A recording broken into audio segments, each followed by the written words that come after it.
semana do presidente eleito, Jair Bolsonaro, começou com a visita do embaixador da Itália no Brasil, Antônio Bernardini. A pauta da reunião, evidentemente, incluiu a ampliação das relações comerciais, a cooperação entre os dois países, mas o tema central acabou sendo a possibilidade de extradição do terrorista italiano Cesare Battisti. Faço aqui um breve histórico. Battisti foi condenado à prisão perpétua por homicídios na Itália porque integrava, nos anos 70, um grupo terrorista.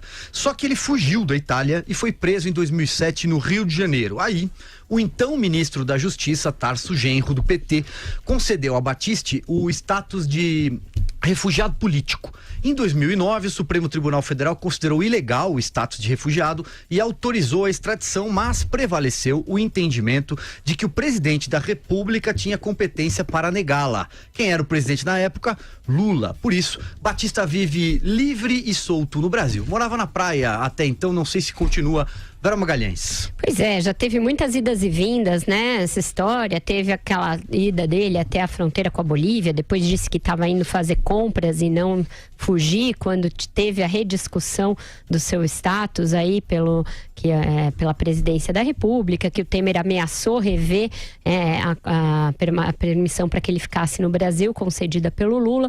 A verdade é que ele deveria ter sido extraditado. Os tratados internacionais todos, dos quais o Brasil é signatário, todo o direito internacional mandava que ele fosse extraditado. Essa foi a decisão da maioria do Supremo Tribunal Federal, mas num daqueles puxadinhos clássicos brasileiros, o Lula avocou para si a última palavra e o Supremo acabou concordando, quando na verdade deveria fazer prevalecer a sua própria decisão, que foi a de revogar o refúgio e extraditá-lo, para que ele cumpra a sua pena na Itália, pelos crimes que cometeu lá. Ele é julgado e condenado pela lei italiana, portanto não é um problema do Brasil. É incrível que o Brasil prorrogue essa novela ad infinitum, dando um status de perseguido político a alguém que na verdade é um assassino, confesso, julgado e condenado.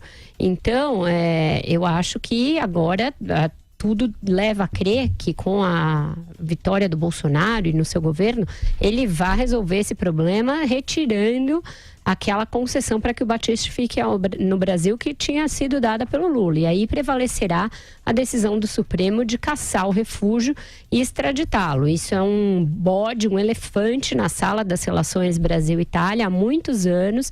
Muitos anos essas relações são pautadas por esse contencioso, que na verdade é um caso isolado. É inacreditável que isso faça com que a diplomacia dos dois países fique perdendo tempo, fique discutindo isso ad eternum. É bom que se resolva e que o Brasil adote uma regra clara para essas questões de extradições, até porque a gente também, às vezes, precisa extraditar brasileiros que fogem, né? Já aconteceu com Cacciola, já aconteceu com o próprio Pisolato, já aconteceu com vários brasileiros que são alcançados pela lei brasileira e fogem e que a gente precisa trazer de volta. Então o Brasil tem de ter responsabilidade nessas questões. Perfeito. E está esse caso do Pisolato também. Joel. A Vera usou uma palavra boa, que é inacreditável que essa situação do Batista se prolongue até hoje, né? Que o governo brasileiro tenha tomado essa decisão. E a gente vê aqui um dos pontos em que o governo Bolsonaro vai ser muito salutar para o Brasil corrigir absurdos puramente ideológicos praticados pelos últimos governos, pelos governos Lula e governo Dilma. Então, Cesare Battisti não é um refugiado político, é um criminoso, assassino, já condenado, deveria ter sido extraditado, cria problemas nas relações internacionais brasileiras. O fato da gente resolver mantê-lo aqui por uma questão puramente ideológica de alinhamento do PT ou do Lula, ou o que é que seja, com forças de esquerda internacional. Outras áreas em que eu espero ver uma mudança também de postura, uso de dinheiro brasileiro, por exemplo, do BNDES, para financiar projetos apenas em aliados político-ideológicos aí, que eram do PT, Cuba, Venezuela e outros. Então, eu acho que nesses pontos a gente pode esperar, sim, melhoras claras no governo Bolsonaro, porque, olha, você teve absurdos cometidos pela esquerda. Quando a direita chega no poder, talvez ela faça alguns absurdos dela, mas pelo menos os da esquerda, ela vai acabar. Carlos Andreasa, sigo com você. Pessoal, essa lambança, esse escândalo, essa palhaçada é culpa do Supremo Tribunal Federal. O Supremo é muito engraçado, esse nosso Supremo brasileiro, a nossa Suprema Corte. Legisla sem parar, portanto, atua além dos limites do seu poder, avançando sobre o espaço do legislativo, algo que batemos fortemente aqui.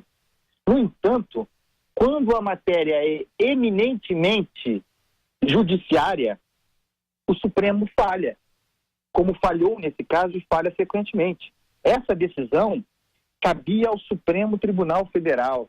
Houve a sessão plenária de 2009, exclusivamente cabível ao Supremo Tribunal Federal, e a nossa Corte tomou uma decisão esdrúxula, que dizia mais ou menos o seguinte: o Cesare Battisti pode ser extraditado, nós autorizamos a extradição dele, é legalmente aceitável fazê-lo, mas a última palavra caberá ao presidente da República.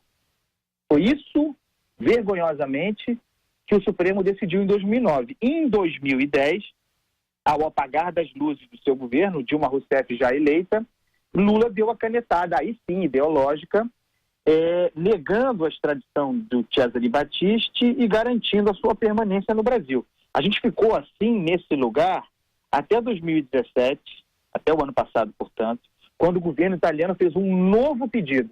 Esse novo pedido do governo italiano foi tão falado, tão propalado, que uma semana antes, a defesa do Cesare Battisti, que é profissional, sabe-se lá paga por quem, entrou com habeas corpus para impedir a extradição, um habeas corpus preventivo. Foi acatado pelo Luiz Fux, que concedeu uma liminar, que está vigorando agora. O habeas corpus nunca foi julgado pela primeira turma do Supremo Tribunal Federal. E é aqui exatamente onde estamos, com um fato adicional. Em 2018, portanto, neste ano, em maio, Raquel Dodge, Procuradora-Geral da República, informou que o governo brasileiro tem poder, sim, para rever a decisão. Ou seja, temos aí projetado um imbróglio, um choque projetado entre o Supremo Tribunal Federal e a decisão do Jair Bolsonaro. E é realmente complicado, tem um limbo jurídico aí sobre se o Bolsonaro poderia extraditar o Cesare Battisti antes do julgamento dessa liminar, desse habeas corpus, ser tratado pela Suprema Corte. É mais um ponto de embate projetado no futuro entre o presidente da República e o Supremo Tribunal Federal. Se o Supremo Tribunal Federal derrubar essa liminar e voltar à decisão segundo a qual caberia ao presidente da República tomar essa decisão, talvez aí haja uma brecha para o Jair Bolsonaro avançar. Eu tenho muitas dúvidas, mas a culpa de o Brasil ser sócio desse escândalo, de manter um terrorista, um assassino, um criminoso livre em nosso país, é menos, por incrível que pareça, do Lula e do PT, de quem não se deveria esperar outra coisa, do que do Supremo Tribunal Federal, que diante de suas responsabilidades foi omisso.